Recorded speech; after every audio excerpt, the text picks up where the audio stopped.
Because, unfortunately, Palestine is still suffering an extreme genocide at the hands of Israel, funded by the United States. Please don't forget that.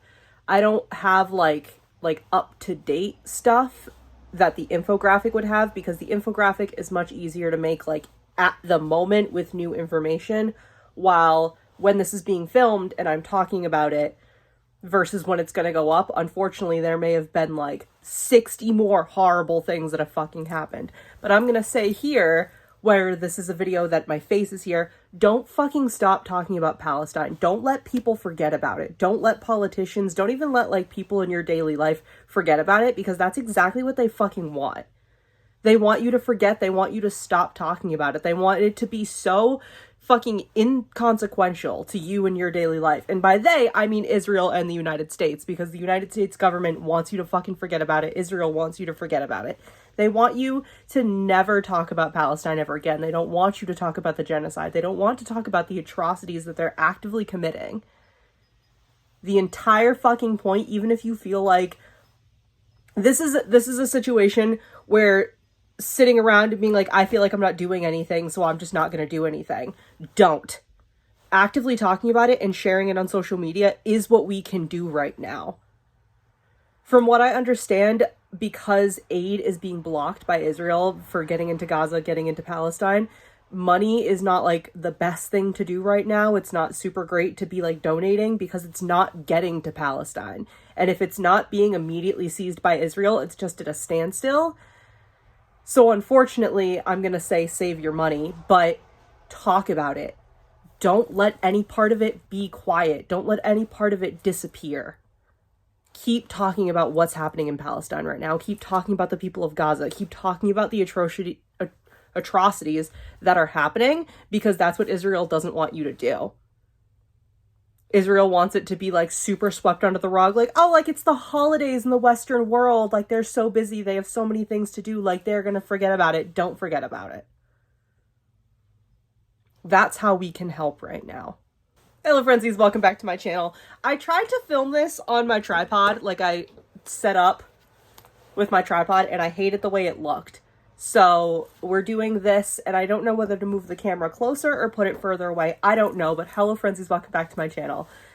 When this video is coming out, this past Monday, I almost said 11, the 20th. The 20th of November is my 1 year Stray Kids anniversary. My 1 year Stayville anniversary, basically.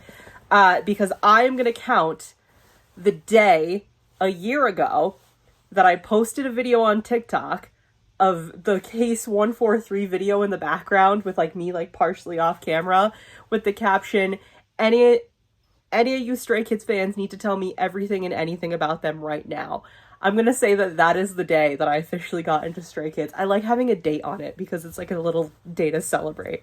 I've officially been a stay for a year, and Jesus Christ, what a year.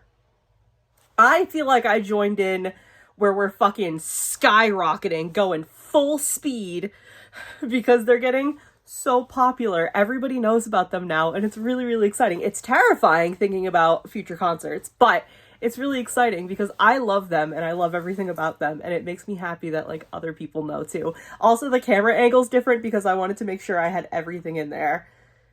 We got all the things, and then these three here are the newest one, Rockstar, and then this is my 50/50 album that I bought before everything with 50/50 went tits up. But I'm so happy to be part of Stayville. I'm so happy to be part of, like, this. Something about Stray Kids, man. If you've been here before, if you haven't been here before and this is your first time, I am a big fan of 5 Seconds of Summer. I have 3 tattoos for them. This is one of them. Something about a group of boys, for some reason, like young boys, because Stray Kids were super young when they started, 5 Sauce were super young when they started, they're all in, like, my age range. Something about a group of young boys being best friends and getting together and, like, being the underdogs and making music with, like, super fun, silly lyrics, but also super, like, meaningful, impactful lyrics. This is the jacket that's, like, way too short for my arms. something about that fucking gets me every goddamn time. I've been sucked into 2 fucking musical groups of silly boys that play music and look handsome, and I don't know what it is. It's an underdog found family like story that gets me every goddamn time. And like Five Sauce and Stray Kids were like both sold super short. Like a lot of people didn't give them the recognition they deserved for so long. Criticized for different things. Five Sauce with the whole idea of like, oh, they're just a boy band. And I was so ride or die for that back in the day, where I was like, they're not a boy band. They play their own instruments. Something about them like getting super criticized, and like Stray Kids with like, oh, it's just noise music. Like, I get sucked in every goddamn time, and being a Stay has been just like very important and meaningful for me. I'm gonna try not to get emotional in this video because there's just like a lot happening in the world, and I've had like a couple times in the past week or so where I've been like a little boohoo. I've also been sick. If you hear any gross sounds again, or the editing gets weird, just like, what video was it? My unboxing video? It's because I'm still sick. But I said this in a video earlier this year. If you haven't seen it, I'll put the card up somewhere. I said this in a video earlier this year, but I was into K-pop in like 2nd gen. Big 2nd gen girly, loved it back then. But I was already kind of like a weird kid and didn't have too many friends at the time. So when I was into K-pop and trying to like talk to people about it, a lot of people didn't care for it. At least, you know, in the school that I was going to. Very much like, how do you even listen to it if you can't understand it kind of vibes. And when you're the weird kid who doesn't have a lot of friends and you just want to fit in and have friends, you don't really get involved with things that are going to like alienate you further. And that's what I did. I kind of just like put K-pop off to the side, listened to it in secret, but I really didn't talk to anybody about it. And it was like super isolating at the time, and I really didn't like it, and I felt so lonely. I'm gonna fucking cry. And in the beginning of me liking Stray Kids, so like the end of last year, beginning of this year, it was still super lonely because not a lot of my friends care for it. Like they listen to me, and they like don't tell me to like, okay, Heather, we don't care, shut up. You know what I mean? But they're not like actively into K-pop, actively listening to K-pop as much. So it still was like kind of lonely and felt kind of isolating. But over this past year, especially with the end of the concert Stray Kids were doing earlier this year, and then with 5 Star and everything starting back up, I've made a lot of like online Stay friends, and they're the sweetest people ever, and I just feel very like I'm gonna cry. Woo! My makeup is so cute today too. I don't want to cry. I feel like too I'm like partially shadowed. I want to like be in the light a little bit more. I've made like a lot of lovely like online Stay friends, and like being in the trading community has been super helpful as well to like make friends. Like found like a bunch of small businesses that I really love, like Mondu Deco and Risk It Design, which like make me feel good because I love shopping from small business. And the like little personalized things they put in your like orders make me cry every time, because you can't get that shit from like big businesses, big corporations. I fucking love it, man, and it wouldn't be possible without these guys, you know? I love these stupid boys. At the end of the day, they are men. Let's not forget that. I don't know if I've said this yet, but I feel like this is my, like, official, like, Stray Kids outfit, like, black top and then this fucking Letterman jacket, which I think is fucking hilarious, because I've been wearing this outfit since I've been making videos about them since January. This fit was one of their Soundwave lucky draws for 5 Star, and then for the fucking like Rockstar and like Dome tour and everything, they were like, oh yeah, like the dress code is red and black. I fucking prophesized. I perceived it. I knew. I saw into the future. I foretold this fit, and like I really want to like go in. I feel like I should be, oh no, it's not like stitched. I don't know actually. I wanted to try to like remove these or like cover this up with like maybe like little stars and stuff to like go with the kind of Stray Kids theme. I say that even though the battle jacket like patch haul I made like sometime last year, I still haven't made my own fucking battle jacket. I buy art supplies and then don't use them. Don't judge me. I know at least one of you watching does the same shit. But yeah, I don't know. Fuck, I love Stray Kids, man. I really love them. They really mean a lot to me, and it's just crazy. I don't know how to express it. I feel like any other stays that are watching, like, fully understand what I'm talking about. I don't know how to say other than, like, it just makes me super happy to be, like, listening to their music and keeping up with them and, like, being involved in, like, their journey. It's so cool. Everything about it is just so cool. Like, the K-pop, like, industry and world as a whole is very cool and interesting to me. But then, like, Stray Kids. Fucking Bangchan. Living his life. Like, Not So Berry is so influenced by Stray Kids as well because of everything that's happened. Like, me weaving in my bullshit Stray Kids references, like, everywhere I can go. And I feel like it wouldn't be Not So Berry as it is. It wouldn't be as fun if I didn't have that shit in there. Because I remember, like, if anybody was here the first time I tried Not So Berry, first of all of that was just a mess. But second of all, I think back on it now, and I can't even imagine how it would have turned out down the line. Like, if we were in grade gen in the original, like, Not So Berry attempt, I don't think it would have been nearly as fun as it is now. And I think it's super fun because of the silliness that is brought into it because of how I have interwoven Stray Kids. My favorite album, let me just... For anybody who, like, watched my videos, like, earlier in the year in January and everything, like, of me talking about Stray Kids, and are watching this now near the end of the year, we've had so many Stray Kids videos just in the month of November. This is the 3rd Stray Kids video. Should I go a 4th one? Should we round it out? One for almost every week of November? But, anybody who's wondering, I think I've said this a couple times before, No Easy is my favorite album. That's why I have three fucking No Easy. I bought all of them. No Easy is my favorite album, and I was saying pretty much all year that Get Cool, the 2020 re-recorded version, because I am a hater,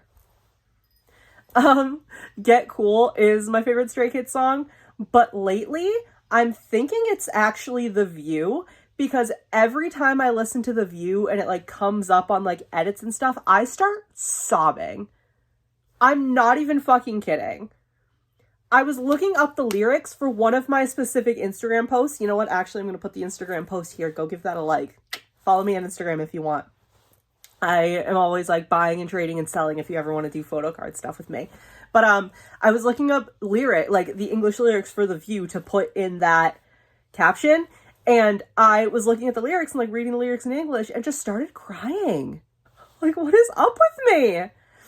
I haven't, but at the time I'm filming this video, I'm sure by the time I finish editing it and everything, I have not fully listened to the full album of Rockstar yet because the weekend it came out, I was, like, bedridden, could barely breathe out of my own lungs, sick.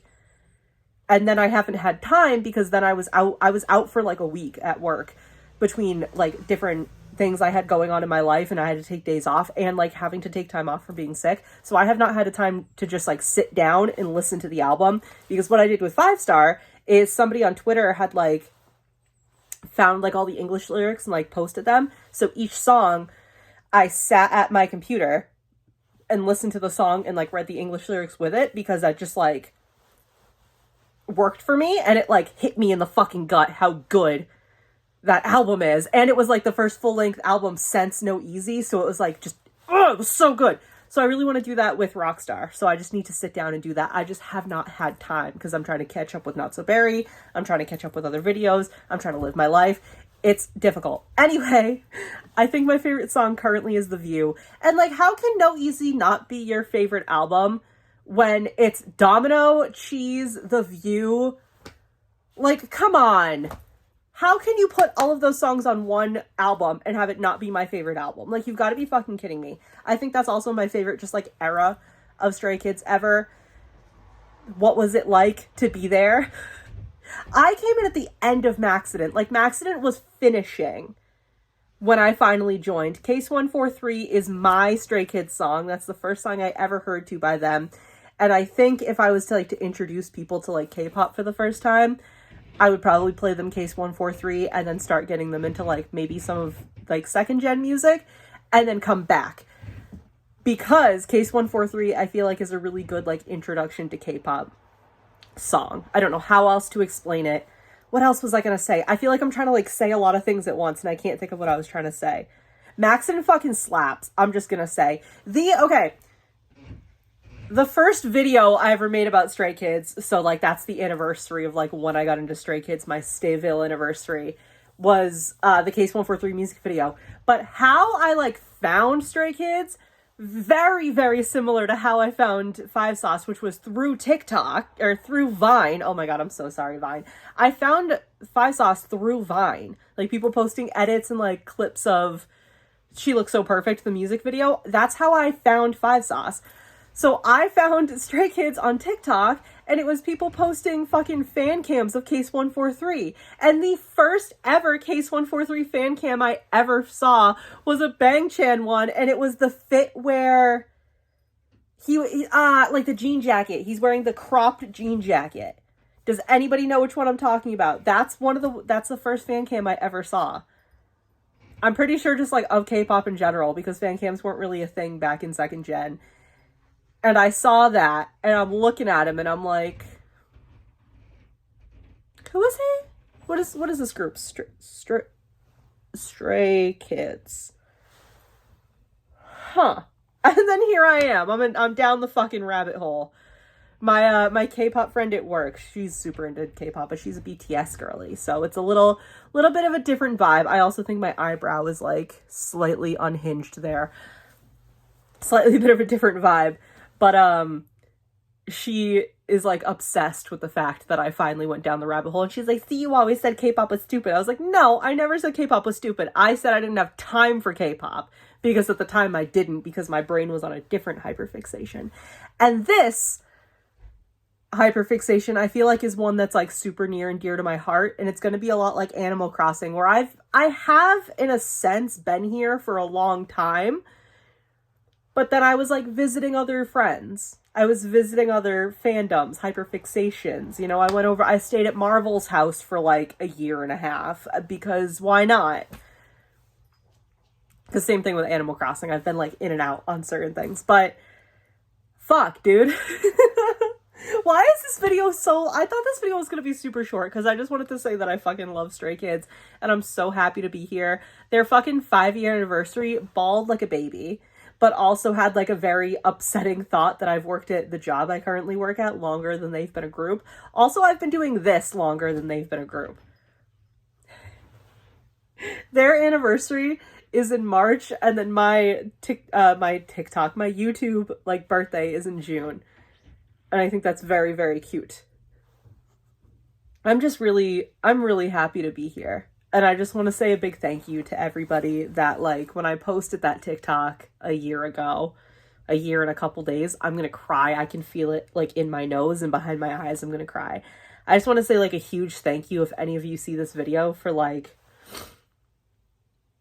when I posted the video being like, tell me everything about them right now. So many people came into the comments and said, they were like, go watch this video, go watch this video, go watch this video. Like, look up this, like, funny like clip of them, do this. And I am so thankful for you guys for telling me, because that's why I'm here now. And it means a lot to me. I've spent so much money on Stray Kids, and I'm like thinking of doing a special thing if I can finally figure out how to connect my like gaming systems to my computer so that I can try streaming. I'm thinking of maybe spending more money and doing a really cool special thing, and hopefully I can get that done at some point next year. I have like a plan, but it really depends on money. I'm so happy. I'm sorry. I keep repeating the same thing. I'm really happy to be here. And sometimes, yeah, it is like a little bit lonely, but for the most part, I feel like I've been welcomed into like Stayville. I was going to say the community, but we have a name. Stayville. I feel like I've been welcomed into Stayville very, very, like, quickly and easily. And I really love, like, my stay friends that I've made through, like, trading and selling and just, like, posting about Stray Kids. I really love you guys. You guys are fucking great. One of my best friends in the entire world that like I have like such a special connection with, and she's everything to me, is a friend that I met because of Five Sauce. We got to go see them in concert back in August. Like finally we got to be together and see a concert together, and that was the fourth time I'd gotten to see Five Sauce. So like it's such an important part of my life. It's such an impactful part of my life. Like it's shaping me who I am as a person. And Stray Kids is like that now. It was Five Sauce, now it's gonna be Stray Kids. You know what I mean? It's just, fuck, man. I love it here. I'm having such a good time. This is like my official like Stray Kids fit. I feel like it just really like works and everything. I feel like this is the right look. I'm not wearing a skirt right now. I'm wearing my sweatpants, but I feel like a skirt would also just look great with this. I filmed a whole video of me in the skirt with this. Actually, I filmed a TikTok about it. No, it's on my Instagram too. Check out this reel. This is the reel where I literally say like this is what I would be wearing to a Stray Kids concert if I was going to one. And then they say that the oh my god, color, I was gonna say color palette, the color scheme, the like outfit requirement is red and black for the new shows, at least for the Dome tour. So I don't know, because I have like 3 different outfits that I would wear to a Stray Kids show, and I just don't know which YN moment I want more, this one or one of the other two. I'm gonna end the video here because I'm starting to cough again, and I have the sniffles, and I have my window open because it was really hot in my room earlier, but now it's getting chilly. So I'm gonna go now. Thank you guys so much for watching. Please leave a like if you enjoyed. Let me know if you are a stay and you're part of the community and you're happy to be here. I'm really happy to be here, and all of the stays, just a huge, incredible thank you for welcoming me in when you did and being so nice and so supportive and so like, yes, welcome, like come in, because a big part of it in anything that you're into is the community. And I haven't, like, in different interests I've had and like different just like fandoms I've been in, I had the community in 5 Seconds of Summer, and so many things in my life have happened that are like super great and super positive because of 5 Seconds of Summer. And then there hasn't been really like a community I've been part of until Stray Kids again. And fuck, dude, when you grow up feeling very lonely and isolated for a good chunk of your life, not just when you're a teenager, but like for me, like a lot of my life on and off, I have felt like lonely and isolated. So going into a community for something you like and having just everybody in that community like welcome you with open arms and be the sweetest people in the world is so important to me. And I hope one day my community here, the Friendzies, will be as like wonderful and welcoming and kind as stays have been to me. I hope there's an overlap. The Venn diagram, Friendzies, stays, and we're just like holding hands. All right, again, thank you guys so much for watching, and I'll see you in the next video. Bye! You could hear I was starting to lose my voice there at the end. I'm gonna go. Bye-bye.